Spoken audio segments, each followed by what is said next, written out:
Good morning guys. आज हम पढ़ेंगे भारतीय संविधान के भाग। इसके बारे में मैं थोड़ा पहले बता दूं आपको कि भारतीय जो संविधान है उसमें मूल रूप से 22 भाग है। अगर ये पूछा जाए कि भारतीय संविधान में मूल कितने भाग है तो 22 है, लेकिन वर्तमान में संख्या इसकी 25 हो चुकी है। वर्तमान में कोई पूछता है कि भारतीय संविधान में कुल कितने भाग हैं तो ये संख्या है 25। इसकी संख्या को लेकर के थोड़ा सा डाउट है, वो मैं आपको क्लियर कर देता हूँ। देखिए, भाग में जो सीक्वेंसीज है वो तो केवल 22 है, लेकिन उनमें क्या है कि आवश्यकता के अनुसार ए बी या कैक है ऐसे जोड़ दिया है। जैसे भाग 4 के अंदर भाग 4 में भाग 4 के और जोड़ दिया, हमारे मूल कर्तव्यों को उसमें शामिल कर दिया। तो इस प्रकार से हम देखेंगे कि जो भी हमारे संविधान के अंदर भाग की जब बात आती है तो मूल संविधान में भाग 22 हैं और वर्तमान में 25 है। आइए आज हम जानते हैं भारतीय संविधान के भाग के बारे में।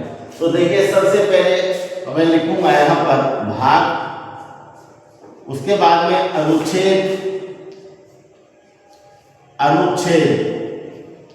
भी कितने अनुच्छेद हैं इसमें शामिल, और उसके बाद में कंटेंट,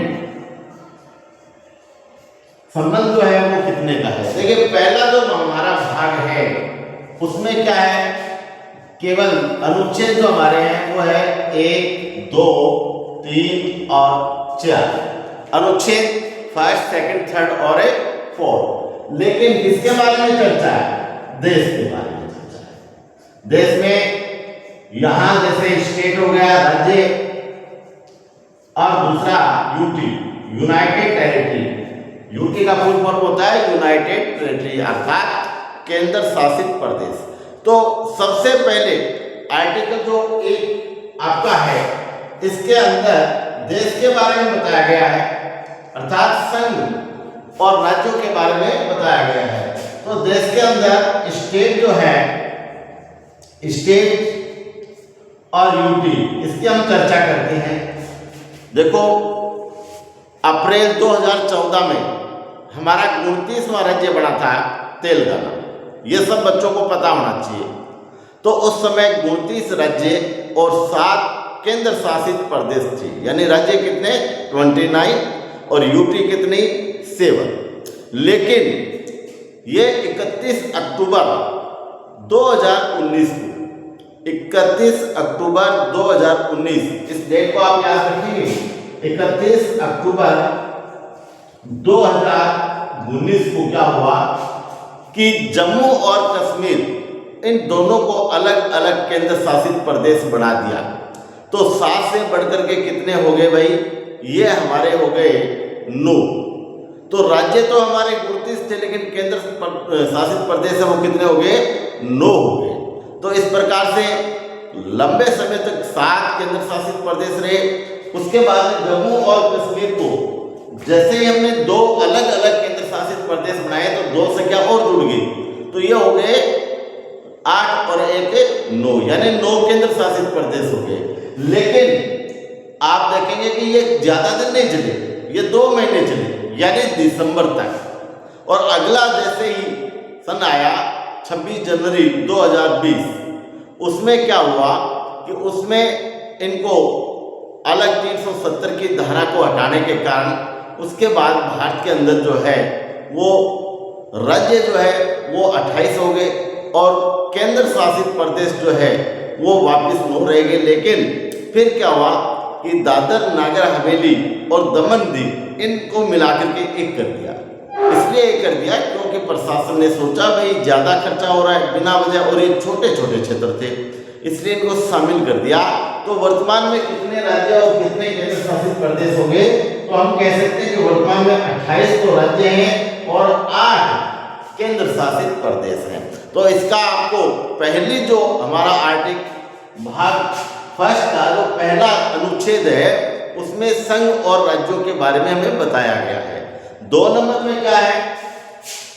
2 नंबर में है राज्यों का निर्माण, राज्यों का निर्माण और क्षेत्र। आर्टिकल 2 में दिया गया है कि राज्यों का निर्माण कैसे होगा, इसका क्षेत्र कैसे निश्चित किया जाएगा, इस बात की हमारे पूरी चर्चा की गई है। आर्टिकल जो 3 आपका दिया गया है, इसमें राज्य का नाम परिवर्तन और क्षेत्र परिवर्तन की बात की गई है। नाम परिवर्तन और क्षेत्र परिवर्तन की बात की गई है।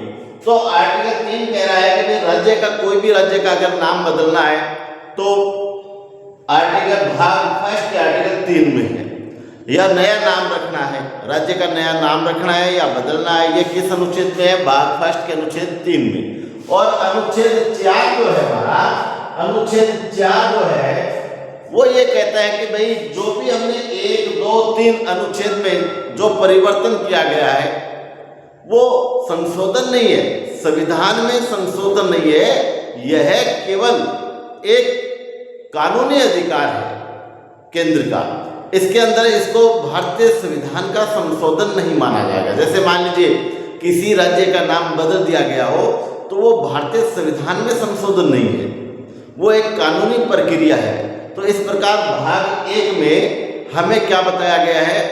भारत का भाग 1 के अंदर केवल भारत के राज्य और संघ, अर्थात हम कह सकते हैं केंद्र शासित प्रदेशों की चर्चा की गई है। तो इस प्रकार भारत के अंदर कुल कितने राज्य हो गए? 28 राज्य हो गए और 8 केंद्र शासित प्रदेश है। तो यूटी का मतलब हो गया यूनियन टेरिटरी, संघीय क्षेत्र। अब हम इसके बाद में लेते हैं भाग 2। भाग 2 किसमें है? भाग 2 के अंदर हम नागरिकता को लेंगे। तो भाग 2 संबंधित है नागरिकता से कि भाई भारतीय संविधान में नागरिकता कैसे मिलेगी।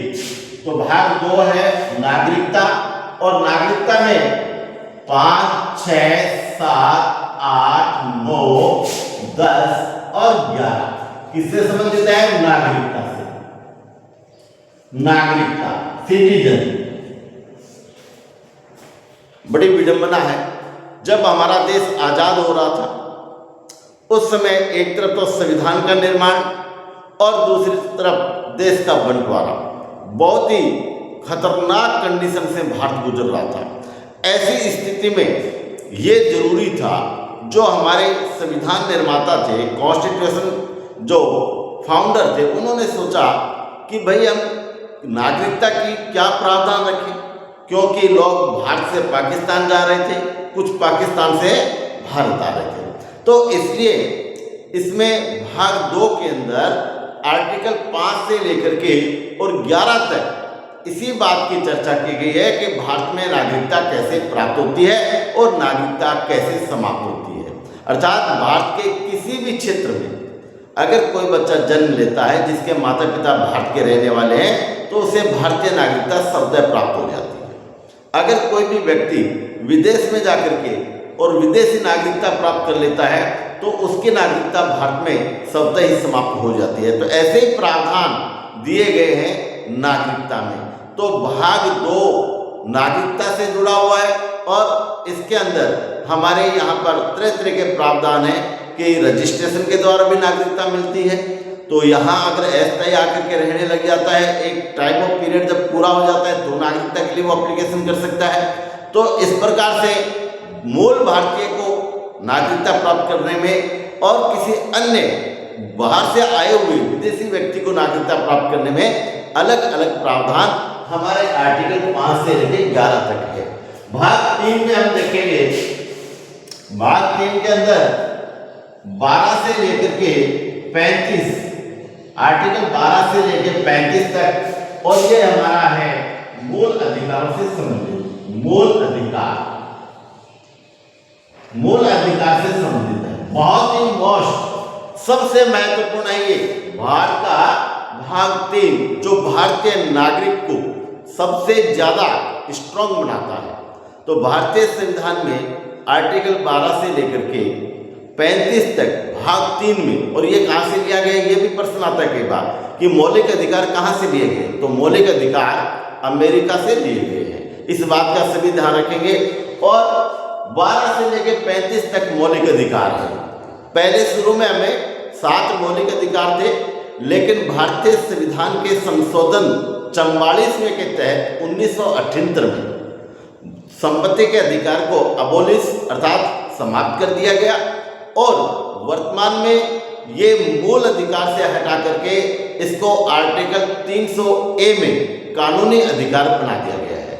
तो अब 44वें संविधान संशोधन के बाद अर्थात 1978 के बाद भारतीय नागरिक को संपत्ति का अधिकार नहीं है, ये मौलिक अधिकार नहीं है, यह केवल कानूनी अधिकार है।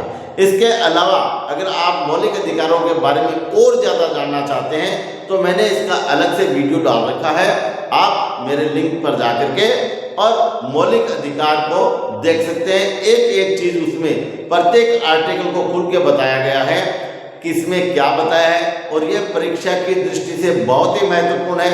चाहे आप किसी भी एग्जाम में भाग ले रहे हैं, मौलिक अधिकारों का जानकारी आपको होना बहुत ही जरूरी है। तो साथियों, आप हर हाल में मौलिक अधिकारों के बारे में ज़्यादा से ज़्यादा जानने की कोशिश करें। अब है भाग 4 की जब हम चर्चा करते हैं तो भाग 4 जो आपका है वो 36 से लेकर के और 51 तक और किससे जुड़ा हुआ है? नीति निर्देशक सिद्धांतों से। नीति निर्देशक सिद्धांत या तत्व कहते हैं इसको, नीति निर्देशक सिद्धांत या तत्व। अब आपको ये बता दें कि 51 के जो है ये इसमें शामिल किया गया जिसमें मूल कर्तव्य है। मूल कर्तव्य कई बार पूछा जा सकता है कि 51 के किससे संबंधित है, तो ये हमारे मूल कर्तव्य से है और वर्तमान में हमें 11 मूल कर्तव्य प्राप्त है। तो नीति निर्देशक सिद्धांत आर्टिकल 36 से लेकर 51 तक भारतीय संविधान के भाग 4 में दिए गए हैं। तो इसमें क्या है कि इसमें शुरू के अंदर जो भारतीय संविधान के निर्माता थे उन्होंने ये इच्छा जाहिर की कि भारत एक राम राज्य घोषित हो, अर्थात भारत का प्रत्येक नागरिक जो है वो खुशहाल जीवन जिए। इसलिए प्रत्येक राज्यों को कुछ निर्देश दिए गए, उन्हीं को हम नीति निर्देशक तत्व के नाम से जानते हैं। हालांकि कोई भी राज्य सरकार या कोई भी राज्य इन तमाम नियमों को लागू करने के लिए बाध्य नहीं है। वो केवल अपने राज्य में ये जो नीतियां हैं इनको अपना सकता है, इन नीतियों पर काम कर सकता है। ये आदर्श नीतियों के नाम से जानी जाती है। ये व्यक्ति के व्यक्तित्व को बढ़ाती है। ये समाज को हर क्षेत्र में, प्रत्येक क्षेत्र में आगे बढ़ाने का काम करती है। ऐसी अच्छी अच्छी नीतियां हैं और इनमें महात्मा गांधी, पंडित जवाहरलाल नेहरू, डॉक्टर भीमराव अंबेडकर, सरदार वल्लभ भाई पटेल, इनके विचारों को शामिल किया गया है। इनके विचारों को आधार बना करके भारतीय संविधान में नीति निर्देशक सिद्धांतों को शामिल किया गया है। तो भारत के अंदर जो नीति निर्देशक तत्व जिनको हम कहते हैं वो जनता की भलाई के लिए, लोक कल्याणकारी राज्य बनाने के लिए है। हमारे भारत का नाम पूरी दुनिया में बड़े सम्मान के साथ लिया जाए और भारत का नागरिक अपने आप को भारत का एक अभिन्न अंग समझे, इसीलिए नीति निर्देशक सिद्धांत दिए गए हैं। तो इस पर प्रश्न इस प्रकार से ही पूछे जाते हैं कि क्या नीति निर्देशक सिद्धांतों को लागू करने के लिए कोई भी राज्य सरकार बाध्य है? तो हम कह सकते हैं कि नहीं, राज्य सरकार बाध्य नहीं है। अगर सरकार चाहे तो इनका पालन कर सकती है और चाहे तो छोड़ सकती है। ये केवल और केवल आदर्श राज्य की नींव बनाने के लिए ऐसे सिद्धांत रखे गए हैं। तो आज हमने पढ़ा भारतीय संविधान के भाग। भारतीय संविधान के 22 भाग जो हैं इनको हम अलग अलग 4 पार्टों में पूरा करेंगे, अन्यथा वीडियो लंबा हो जाएगा, आप लोगों को समझ में नहीं आएगा। तो मैं एक बार और भी दे देता हूँ। आज हमने पढ़ा है भारतीय संविधान के भाग। तो भाग 1 सबसे मोस्ट हमने देखा, किसी भी देश का पहला जो काम होता है वो उस देश के बारे में जानकारी होती है। तो भारतीय संविधान के आर्टिकल 1 में केवल यह बताया गया है कि भारतीय संविधान में कितने राज्य हैं, कितने केंद्र शासित प्रदेश हैं। हमने ये भी देखा कि 29 राज्य और 7 केंद्र शासित प्रदेश काफ़ी समय तक रहे, लेकिन उसके बाद में 2 महीनों में कुछ घटाव और बढ़ाव हुआ। उसके बाद भारत के अंदर अब एट प्रेजेंट वर्तमान में 28 राज्य हैं और 8 केंद्र शासित प्रदेश हैं। इस बात का हम ध्यान रखेंगे। फिर इसमें आर्टिकल फर्स्ट में ये हो गया। तो आर्टिकल सेकंड में हम देख रहे थे कि भाई आर्टिकल सेकंड के अंदर जो राज्य हैं उनका निर्माण और उनका क्षेत्र, इनके बारे में चर्चा की गई। नंबर 3 में किसी भी राज्य का नाम बदलना है या उसकी सीमा को परिसीमन करना है, क्षेत्र को बदलना है, तो आर्टिकल 3 भाग फर्स्ट में। और 4 में ये कहा गया कि ऊपर जो तीनों काम हुए ना, जो भी परिवर्तन आपने राज्य का किया और किया, तो ये केवल कानूनी अधिकार है, ये किसी का मौलिक अधिकार नहीं है। इसलिए इसको हम संविधान संशोधन में शामिल नहीं कर सकते। अब कई बार ऐसा प्रश्न पूछा जा सकता है कि मान लीजिए कोई मुख्यमंत्री किसी राज्य का नाम बदल दिया है, तो ये क्या संविधान संशोधन माना जाएगा? नहीं, यह संविधान संशोधन नहीं माना जाएगा। और उसके बाद में अनुच्छेद भाग 3 के अंदर 2 के अंदर जो बात हमने की है, 5 से लेकर के 11 तक नागरिकता से जुड़ा हुआ है, 3 में मूल अधिकारों से और भाग 4 नीति निर्देशक सिद्धांतों से। तो आज हमने पढ़ा भारतीय संविधान के भाग 1 से 4। आशा करता हूँ आपको समझ में आए होंगे। अगर किसी भी प्रकार का आपको और इनके बारे में जानकारी प्राप्त करनी है तो आप मुझे अपना मैसेज भेज सकते हैं। अगर वीडियो अच्छा लगता है, आप चाहते हैं कि आपको एनसीईआरटी के द्वारा और सही जानकारी और सटीक जानकारी दी जाए, तो देखते रहिए मेरा वीडियो राठौर सर का, और दबा करके सब्सक्राइब करें, फॉलो करें और लाइक करें। जय हिंद, जय भारत।